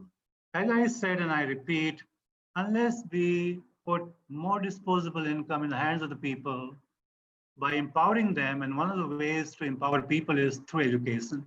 Education is key, the only key to empower people. So we have to really consider spending more money, better infrastructure, both human and physical. And finally, we really have to see to it that we are driven by the sense of ethics and by the value of public purpose. I would have not been able to afford my education in some of the best institutions, both in India and abroad. I got all my institution in public institutions without having spent any money. I went right from the best institutions in India to LSC, to Peking in China, to Harvard in the US, without spending any money. So I think the purpose and instruments through which we are going to achieve that purpose will lie squarely in coming together It is spending more money, more impactfully, and we will, at the end of the day, will need to be driven by the sense of value and ethics, because if we are in academics and we're not driven by ethics and purpose of public value or public good, we are really going to defeat the whole purpose. And no matter how many policies we can have beyond 2040, we will be talking the same thing, the same issue, the same goals, even after 2040, which is a kind of a threshold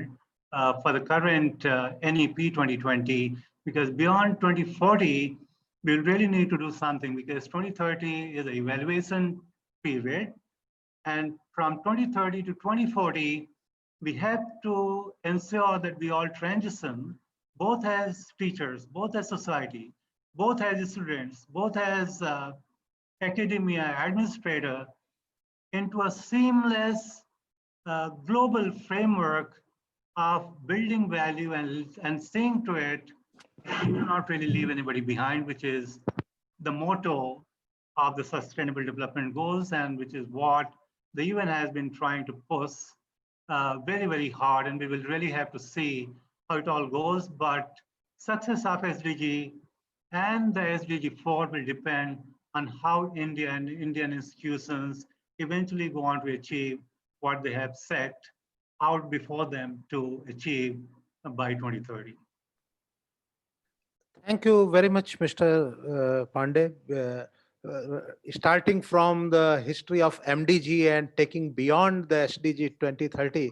So, and in the process, connecting about three things. That is the importance of resources and collective action, and moreover, the purpose orientation of the institutions and how do we build it.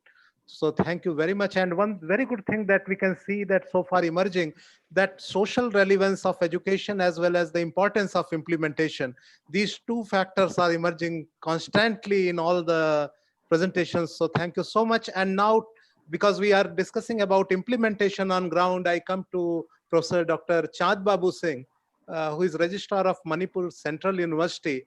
And I would request you to specifically mention about your views about how universities can contribute in the implementation of Sustainable Development Goal, and particularly if you have any example you can cite or any experience. So I would request you to share. Thank you, sir. At the very outset, I'm so thankful to your university for making me a part of this August body. And really, I'm very happy after listening all our distinguished speakers, and all the points which the distinguished speakers have mentioned are really very, very important and relevant on to this time. Well, in fact, I will be discussing a little bit on how the universities are doing and what is our experience at a grassroots. And before that, I endorse at the very beginning that without quality education, the rest of the 16 goals of Sustainable Development Goal will fail. And this is the clear-cut declaration, which I would like to keep from my mind in front of this August body. Because all other goals will be fulfilled only when the quality education is fulfilled. But if we look to some of the core initiatives that can be focused here, is one is all about teaching, the other one is research, then the third one is engagement, and the fourth one, which I feel very important, is campus operations. And these four areas are something which I feel really very, very important. Well, we talk about teaching, learning. It is the general thing which we all have seen.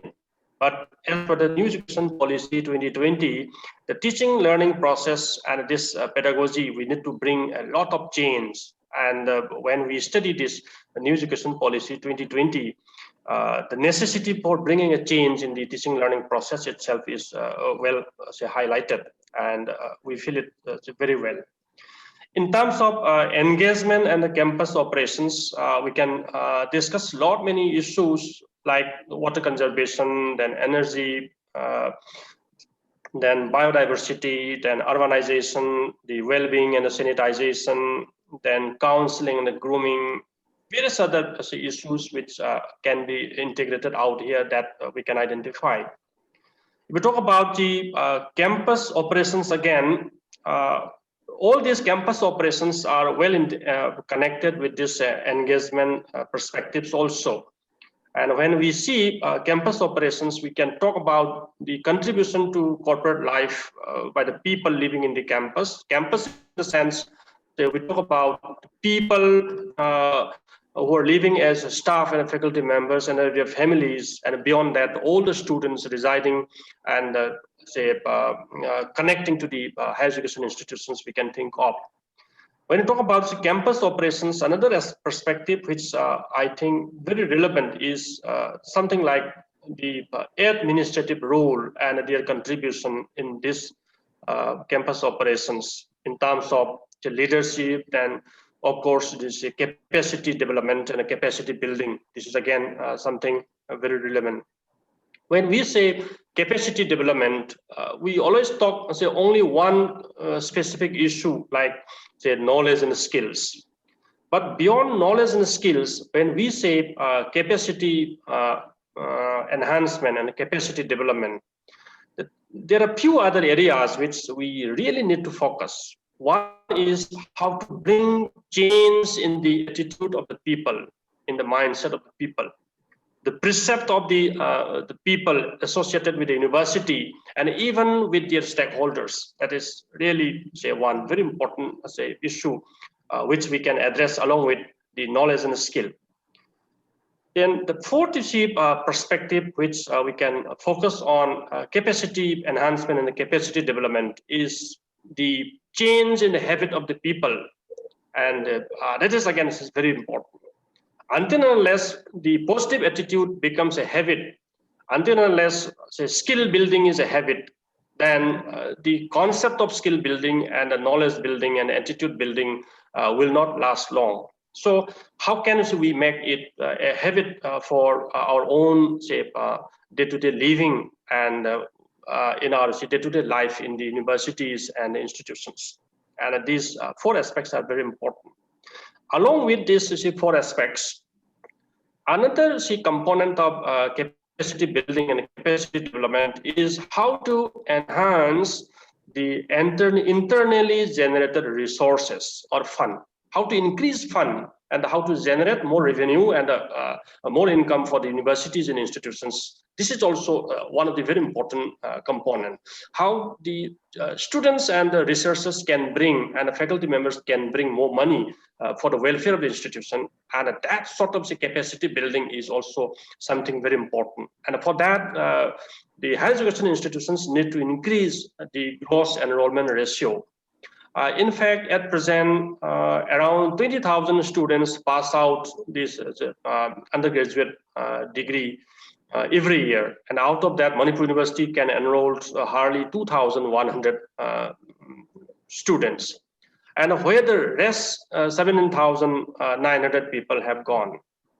And whether they have gone to some other state or are they simply left their studies and where they have gone, or otherwise, many of them might have perished in this day-to-day living and the way they try to earn their own livelihood.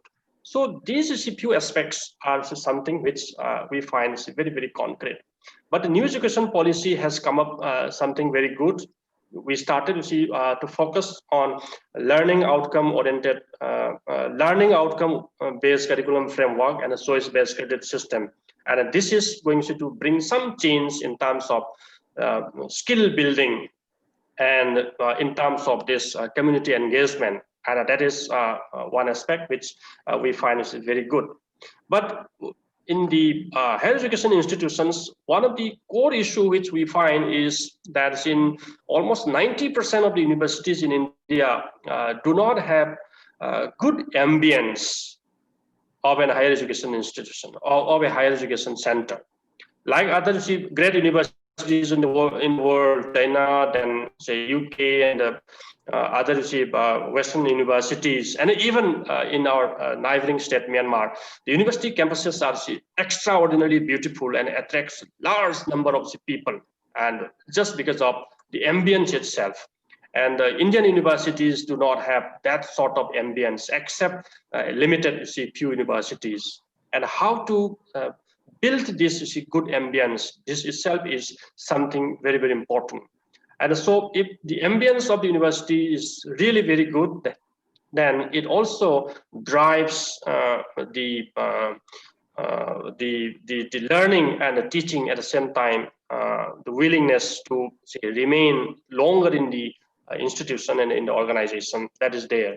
But Indian universities are not having that sort of good ambience in maximum universities. So one aspect which we feel is how to build good ambience in the higher education institutions. That is very much necessary to focus. When we come to research, then research is purely linked with the quality of the faculty and the quality of the students. And so the research failure in the higher education institutions, that is quite common in India, because the kind of research they do, the output which they have come up, it has no such usability in terms of policy making of the government of India, or otherwise such types of research outputs cannot be commercialized by industrial organizations. So how many research outputs are really used for policy making?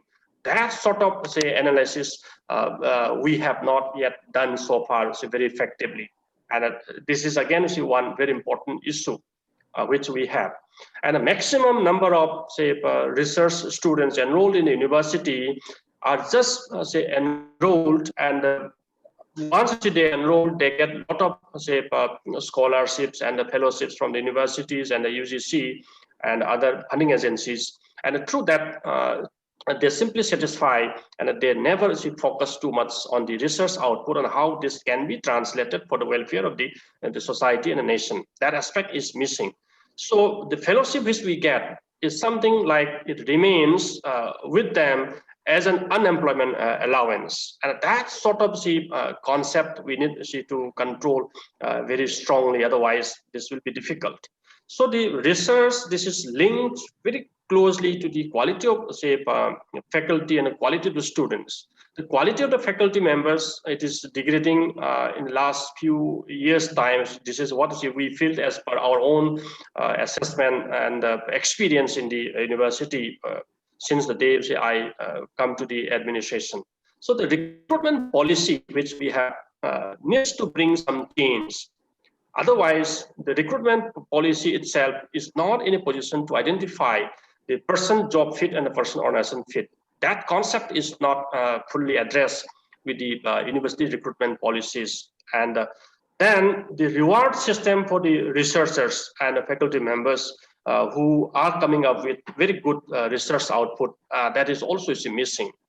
When you talk about, Kargil War and other great Anglo-Manipur War, 1891, people come down, to the war field, even after knowing that they will be killed out there. And the level of the motivation they have at the time of, facing the war and challenging the things. But here in the field of the research, we're giving money and we are giving very good and cozy environment for research. But the research output, the will to do it, that level of the motivation is missing. And so somewhere and somehow we're not in a position to identify the real problem which is linked to research and its output. Except few dedicated research institutions in India, and the research outputs in maximum number of higher education institutions in India is not usable commercially, and that is one of the very problematic areas so far. When we see here in our university, we're trying to bring some change as per my experience. I would like to highlight a few things here. One is, in fact, university is sick because of systematic problems, and a large number of systematic problems and issues are there. One is all about what we call as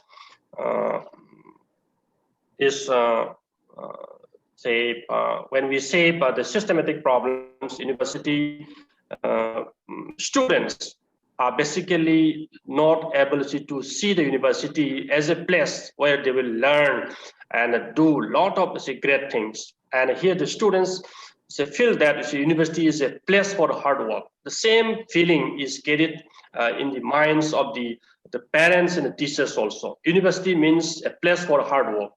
Universities should be converted in the form of a place where they can learn many things, where they can make fun in their life, where they can learn something for the contribution for the nation and the society. That perspective is missing here.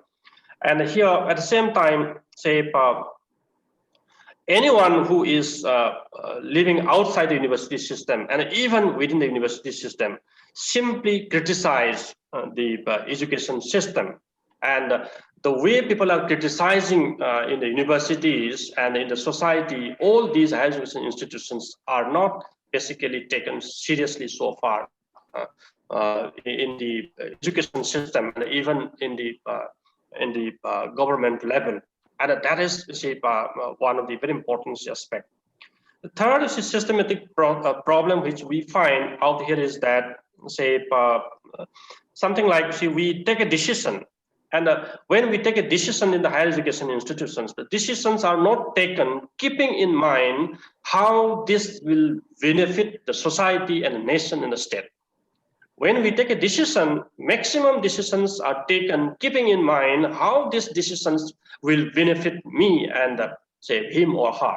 That aspect was one of the very miser and narrow focus decision-making process which we have been adopting.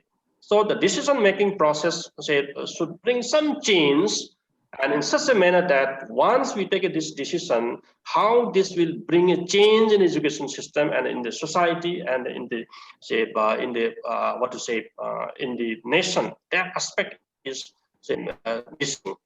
And then we have another challenge which we find is that teaching job is a much relaxed job. This is what the people living in the university and outside the university are feeling.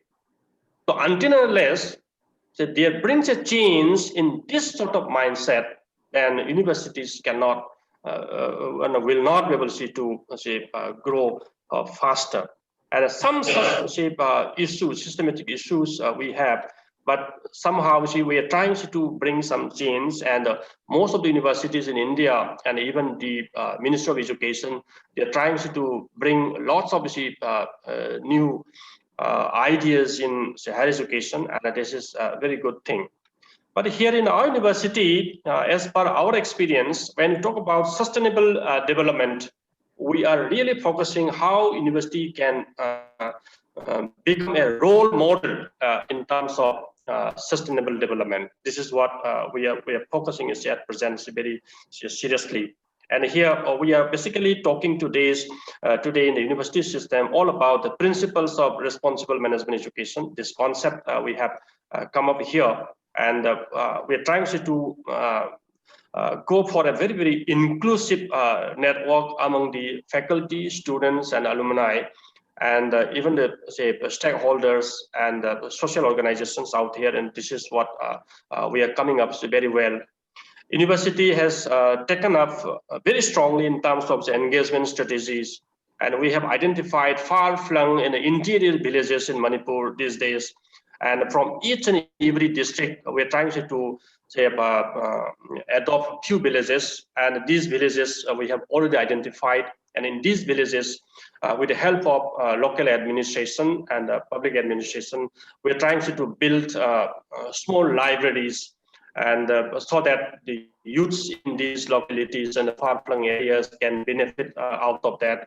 And our university team is going to visit these libraries regularly and groom them all about education and other empowerment and other day-to-day requirements, and counseling these say local leaders through that library platform. This is what we are also coming up in a huge way in terms of building sustainable ecosystem in the university. In fact, compared to all other universities in India, Manipur University has some unique importance. The unique importance is that university is located in the old palace of Manipur. While Manipur was a kingdom, and during that time, it was a palace. And in 1826, this has been identified as the Palace of Manipur, and the king ruled from that from this specific location for many years.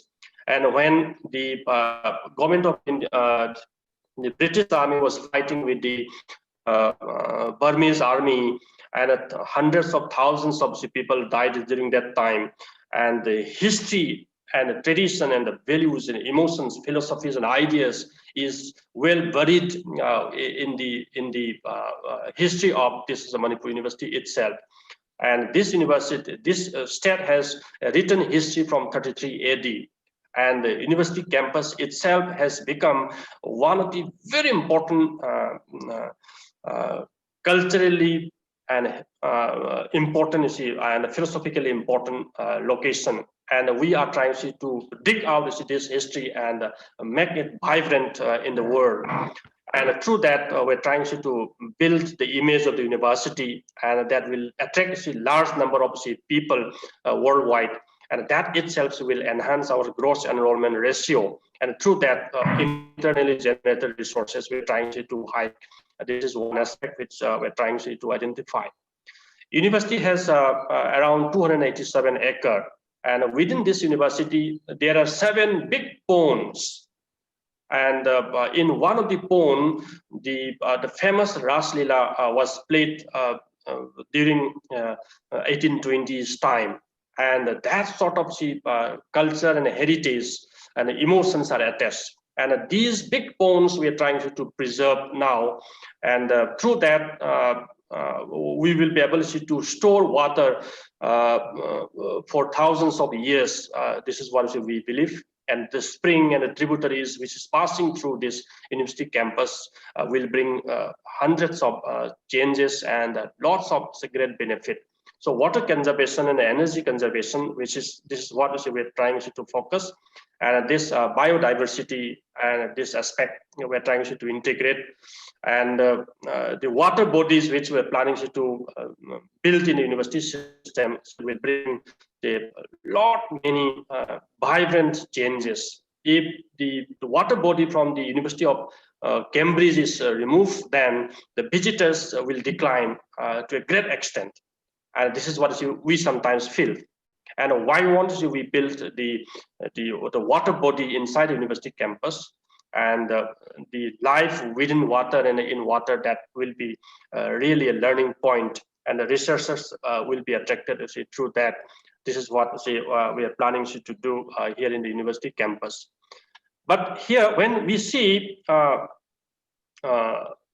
this sort of implementation strategies and implementation plan of new education policy, the amount of money which we will be spending out here is again another great issue.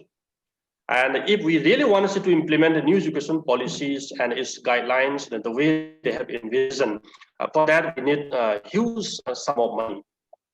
And without this financial involvement, this will not be in a position to execute well. And the funding that comes from the ministry is quite meager, and we cannot spend money for campus development and bringing transformational change in terms of infrastructure and ambience. And for that, of course, we will try to build the better ambience. But on the other hand, if the funding doesn't come, that will be, say, a stumbling stone block for us. This is what we feel. But when the new education policy 2020 was envisioned by the government of India, and it was launched in this July, I sometimes feel very strongly in my heart that whether the government of India has prepared a budget for implementing this new education policy 2020 in the next 10 or 15 years time. So if the budget projection is not there, and how will we be able to realize the real concept of, say, new education policy 2020? This is sometimes a big question that really comes in mind. And whenever we request the ministry for giving money, and we hardly get the amount of money we have, say, requested to the ministries. And so with that meager funding, how we be able to implement and execute the things.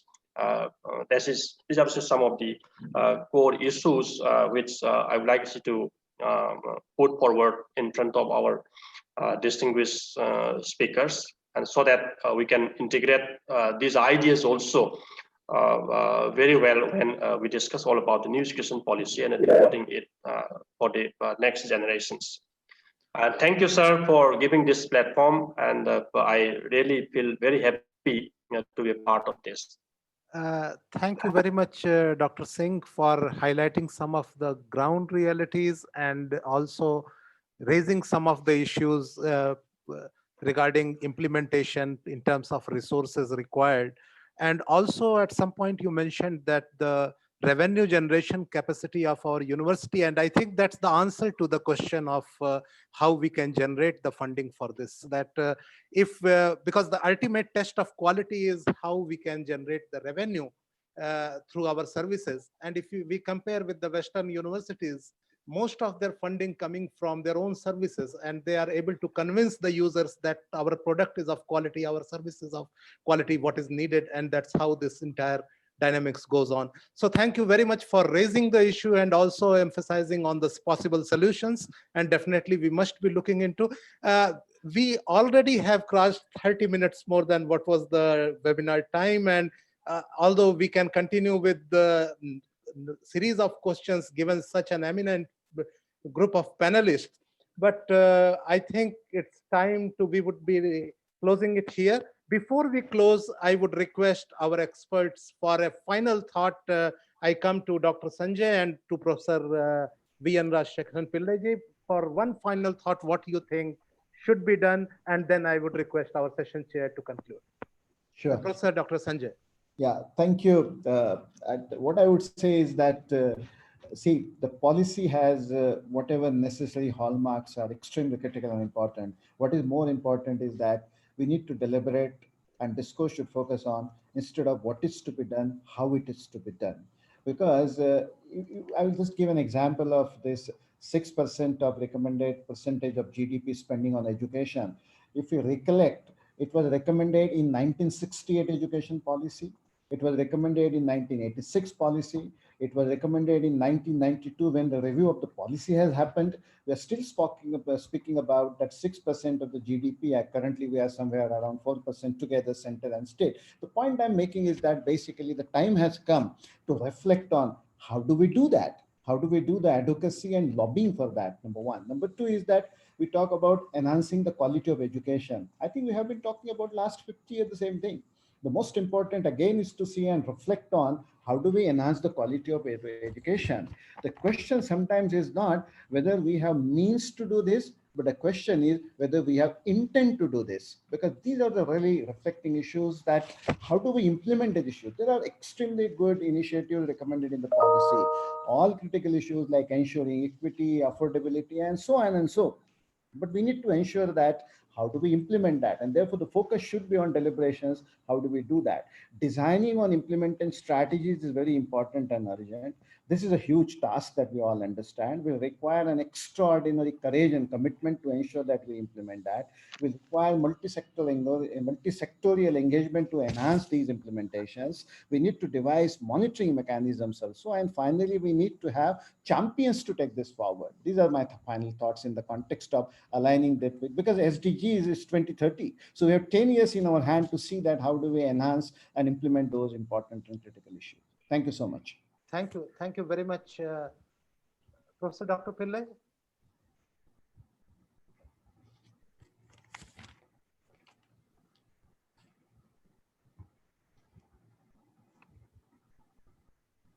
Okay, I think Professor Pillai is not Sorry, available. can you hear me? Yes. So I fully endorse the points which he has already mentioned. It is definitely looking at how to do it. It is not, the content is definitely there, how to do it, and there are capabilities in the country to do it. And that independent initiatives of individuals and institutions in the country, whether they are in the government, whether they are in the private, that should be promoted.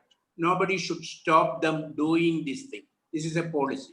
So that is one. In promoting the independent initiatives of individuals and institutions and societies who are ready to do such things, there are such people and they should not be stopped. That is one thing. Second, we have excellence in our country, no doubt about it. I was just listening to the first Nobel Prize now here today, physiology and medicine. It is for hepatitis virus, Rice and Houghton, who got this. Today they start announcing the Nobel Prizes for 2020. So I was just listening to it. So just look at, world over, the highest recognitions, not just Nobel Prize only, everything, whether it be peace, all areas, it all comes through the effort of a large number of people working together, large number of people and large number of institutions working together for a very noble purpose, very focused thing. So in this country, what we have to just look at it, identify maybe in all sectors, in all areas, whether it be right from school to college, university, all areas, identify some 20, 30, 50 institutions, depending upon the overall size, institutions, and then identify some 20, 150 people or some in each area and ask them to work for a for something to be achieved, not just for 2 years or 3 years, maybe by 2040. What is it that they have to approach? I am copying it from my experience. We have individual excellences. If I go to world universities, you will see Indians, in all their papers, Indians' names will be there. Maybe 60 to 70% of the Indian names are there. But they are all working for somebody else. But they have individual excellences. That their individual excellences need to be converted to institutional excellences in this country. And just by providing a scheme for 3 years or 2 years and asking for a progress report every 2 months or every 3 months, nothing could be done. For a country like this country, looking at the major problems, energy, water, environment, economy, looking at this thing, identify people who can transdisciplinarily and interdisciplinarily work on a particular topic and then give a mission, give a national mission to them for 10, 15 years, leave them free, and they will come up with results. That's my point. So individual excellences need to be converted to institutional excellences by way of thinking very big, not big, thinking very big, and then having confidence in our people. That is the way to promote excellence in all spheres. Thank you. Thank you very much, Professor Dr. Pillai. Now I would request Session Chair, Professor Dr. Sdg4, to conclude with his presidential remarks. Your mic is mute, sir. Let me at the outset thank all the speakers. They have immensely contributed. And I must say it is a quality contribution in the dialogue on national education policy and sustainable development goal. I'll take 2 minutes. What happened at IIHMR University and how it became a global institution, a pioneer niche organization. One very important thing in the IIHMR University Act, the first line is IIHMR University is primarily a research and postgraduate education university. So very clear mandate to the university that this will not do any undergraduate education. And we remain confined to the health sector, and very recently we got into the development sector. So a clear mandate is required. And I think creating a learning environment and ambience, and more importantly, building culture and learning culture. This is the hallmark of IIHMR University. How we did it? I think what it requires is a sustained leadership. I'm here for last 3 decades. So what I decided right in the beginning of 1995, even earlier, that idea, that thought, that vision continues. We have not wavered from it. To earn my autonomy, what I did, I made all efforts to make it self-financed. If I can make my own money, I don't have to look at others, the government or the business houses or corporates. I make my own money from research, consulting, education, and training. So autonomy, which is very much required for the growth and development of the university, so they become relevant and provide transformative education. And we really mean that this transformative education is very, very important. And this is what we did at IIHMR. I want to share with you with great pride that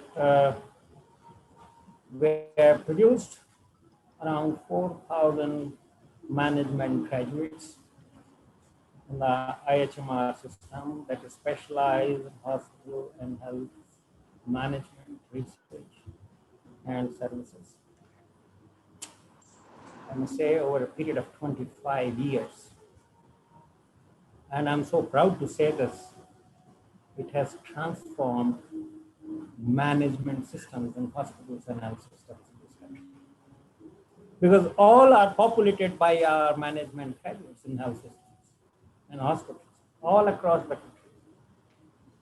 They are in the UN, they are in the World Health Organization, World Bank, Government of India, Ministry of Health, this Ayushman Bharat, Niti Aayog, and whatnot. So they have been immensely contributing.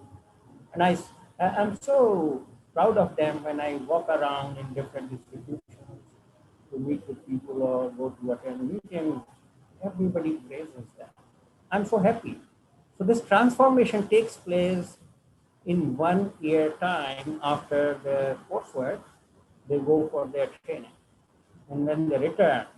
But we have to provide the right organization culture, the environment, and give independence to students to do their own things. They should be employable finally, what they look at. So the history of IIHMR, employment has always been 100% above. So what students look at. Now another important thing is to transform education, give high quality education, you need to have highly experienced and high quality faculty.